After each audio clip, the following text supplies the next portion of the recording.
well, they did have that happen. Yeah. Okay, speeding. The first left-handed Fender guitar.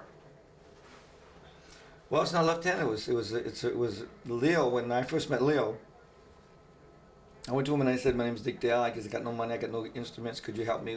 My dad was the one who kind of pushed me into these things, and God bless my father doing that. And Leo looked at me in his famous way, like like that. He'd always do that. And I didn't. What a guy! And he would. He says, "Here, you going? Bye bye." He would say, "Excuse me."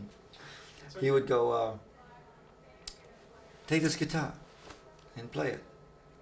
And it was a Stratton, had been out for a year, and he had already done the Telecaster. And he brought a Hawaiian man in called Freddie Tavares from Hawaii, who was a Hawaiian steel guitar player, who was one of the most geniuses of playing. And he could play a song and play, "Look at me, do do do do do." He would just chord bar structure through every note. And of course, I knew nothing about music, and except I wanted to be a player like Hank Williams or something like that, you know. So Leo gave me this Stratocaster, and Freddie perfected the Telecaster for sit-down players. That was in that era, everybody was governed by the electronics of that era in the 50s. That if you went on a scale of 0 to 10, if you wanted to see how loud someone could play, they could never go past 5 on your scale of volume. So everybody played beautifully and wonderfully, and people like Les Paul, that's the only name that I could remember that played the guitar in my youth, because of course I was born in 1937, and at that time I got a hold of ukulele, selling Noxzema jars in the back of a Superman magazine, because it had a cowboy rearing on a horse. And I went to door selling these things, and then I sent the money away and waited 6 months and got this cardboard pressed ukulele with the pegs falling out, and I got so frustrated that I just smashed it in a garbage can and then sold a bunch of Pepsi-Cola bottles and Coca-Cola bottles and got $6.95 and bought my first plastic ukulele. And I picked it up left-handed because drums was my first instrument. And I would play on knives on my mom and dad's sugar cans and flour cans when they would leave. And my father would come home and kick me in the rear because I would dent them because of the knives, listening to Harry James records, listening to Gene Krupa, who was my big hero. So I started developing a rhythm.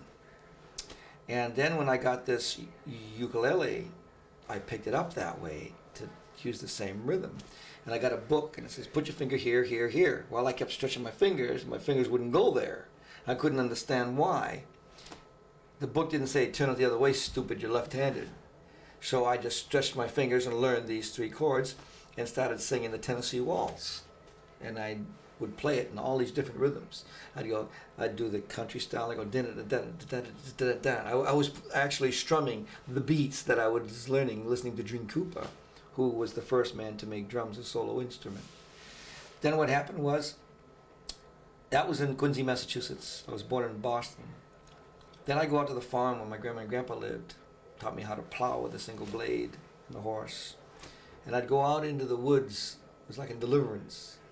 And there's about 15 guys all in this one big house with their sleeves rolled up, teeth missing, cigarette out of one mouth saying, "I got the blues, oh Lord, since my baby said goodbye," and stuff like that. Strumming, all going dang, dick, dang on these guitars, about 16 of them all around in a circle. And I'm going. And the guy goes, "I got this one for sale." The whole flat top with this hole in it. And I said, "How much?" He goes, $8. Gee, $8 is all the money in the world to me. So I gave him 50 cents down, and I paid him 50 cents a week for this flat top guitar. And I goes, "Wow, there's 6 strings. What am I going to do with the other 2? The guy goes, "Just muffle them. Nobody will know the difference." So I played ukulele chords on this big guitar, and I was a big deal, man.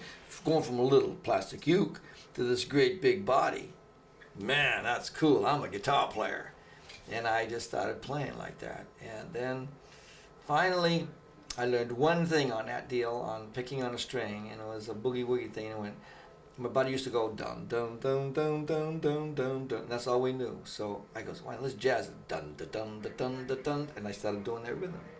So when I came to California, I learned, a friend of mine who was an attorney now, he taught me, Nick O'Malley. I said, he played acoustic guitar, and I said, "How do you make a chord?" And he showed me how to make a chord, and it was up to me to make my fingers do it. And I finally learned a bar chord, and then I used that for everything. When I met Leo and Freddie, Leo gave me this right-handed Stratocaster, the one that I have today. It's the only one I've ever had. And he said, "Play this guitar." Well, I didn't know what to play because I wasn't a guitarist. In reality, I was singing Hank Williams songs. So I grabbed the guitar and I held it up. I just took it upside down, held it, and I upside down backwards. I had to transpose my head to my hand, play it, get my arm over the knobs, and start strumming it. Leo died laughing. And I guess it was so funny, he took me in like a son. He says, "Take that guitar and beat it to death." And he goes, "Why do you play like that?" And it was so funny. And he says, "Take that guitar and beat it to death.